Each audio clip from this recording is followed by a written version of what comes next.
Hello YouTube viewers. This is Blake Fannin. Listen closely to the story of David and Goliath with me. And thank you.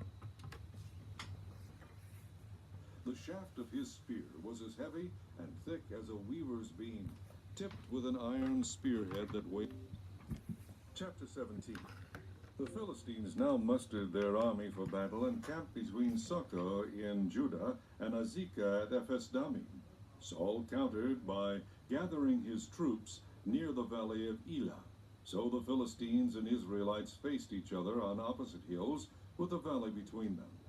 Then Goliath, a Philistine champion from Gath, came out of the Philistine ranks to face the forces of Israel. He was a giant of a man, measuring over 9 feet tall. He wore a bronze helmet and a coat of mail that weighed 125 pounds. He also wore bronze leggings, and he slung a bronze javelin over his back. The shaft of his spear was as heavy and thick as a weaver's beam, tipped with an iron spearhead that weighed 15 pounds. An armor-bearer walked ahead of him carrying a huge shield. Goliath stood and shouted across to the Israelites, "Do you need a whole army to settle this? Choose someone to fight for you, and I will represent the Philistines. We will settle this dispute in single combat. If your man is able to kill me, then we will be your slaves. But if I kill him, you will be our slaves. I defy the armies of Israel. Send me a man who will fight with me." When Saul and the Israelites heard this, they were terrified and deeply shaken. Now David was the son of a man named Jesse, an Ephrathite from Bethlehem in the land of Judah. Jesse was an old man at that time, and he had 8 sons in all. Jesse's 3 oldest sons, Eliab, Abinadab, and Shema, had already joined Saul's army to fight the Philistines. David was the youngest of Jesse's sons. Since David's 3 oldest brothers were in the army, they stayed with Saul's forces all the time. But David went back and forth between working for Saul and helping his father with the sheep in Bethlehem. For 40 days, twice a day, morning and evening, the Philistine giants strutted in front of the Israelite army. One day, Jesse said to David, "Take this half bushel of roasted grain and these 10 loaves of bread to your brothers, and give these 10 cuts of cheese to their captain. See how your brothers are getting along, and bring me back a letter from them." David's brothers were with Saul and the Israelite army at the valley of Elah, fighting against the Philistines. So David left the sheep with another shepherd and set out early the next morning with the gifts. He arrived at the outskirts of the camp just as the Israelite army was leaving for the battlefield with shouts and battle cries. Soon the Israelite and Philistine forces stood facing each other, army against army. David left his things with the keeper of supplies and hurried out to the ranks to greet his brothers. As he was talking with them, he saw Goliath, the champion from Gath, come out from the Philistine ranks, shouting his challenge to the army of Israel. As soon as the Israelite army saw him, they began to run away in fright. "Have you seen the giant?" The men were asking. "He comes out each day to challenge Israel. And have you heard about the huge reward the king has offered to anyone who kills him? The king will give him one of his daughters for a wife, and his whole family will be exempted from paying taxes." David talked to some others standing there to verify the report. "What will a man get for killing this Philistine and putting an end to his abuse of Israel?" He asked them. "Who is this pagan Philistine anyway, that he is allowed to defy the armies of the living God?" And David received the same reply as before. "What you've been hearing is true. That is the reward for killing the giant." But when David's oldest brother Eliab heard David talking to the men, he was angry.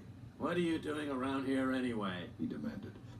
"What about those few sheep you're supposed to be taking care of? I know about your pride and dishonesty.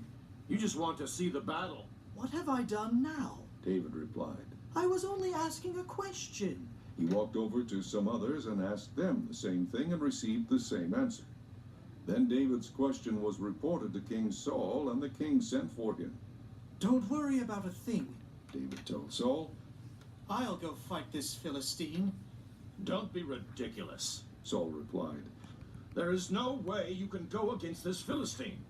You were only a boy, and he's been in the army since he was a boy. But David persisted. I have been taking care of my father's sheep. He said, When a lion or a bear comes to steal a lamb from the flock, I go after it with a club and take the lamb from its mouth. If the animal turns on me, I catch it by the jaw and club it to death. I have done this to both lions and bears, and I'll do it to this pagan Philistine too, for he has defied the armies of the living God. The Lord, who saved me from the claws of the lion and the bear, will save me from this Philistine. Saul finally consented. All right, go ahead, He said. and may the Lord be with you. Then Saul gave David his own armor, a bronze helmet and a coat of mail. David put it on, strapped the sword over it, and took a step or two to see what it was like, for he had never worn such things before. I can't go in these. He protested. I'm not used to them. So he took them off again. He picked up 5 smooth stones from a stream and put them in his shepherd's bag.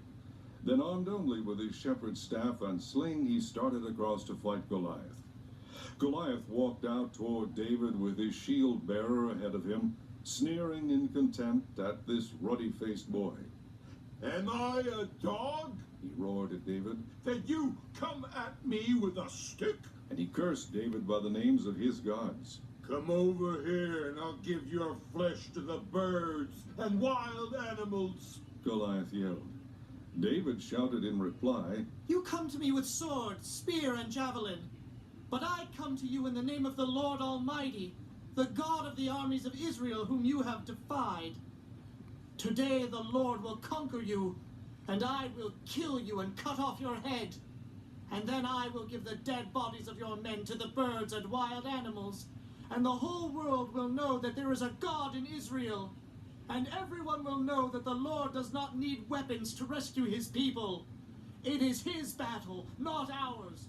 The Lord will give you to us. As Goliath moved closer to attack, David quickly ran out to meet him. Reaching into a shepherd's bag and taking out a stone, he hurled it from his sling and hit the Philistine in the forehead. The stone sank in, and Goliath stumbled and fell face downward to the ground. So David triumphed over the Philistine giant with only a stone and a sling. And since he had no sword, he ran over and pulled Goliath's sword from its sheath. David used it to kill the giant and cut off his head. When the Philistines saw that their champion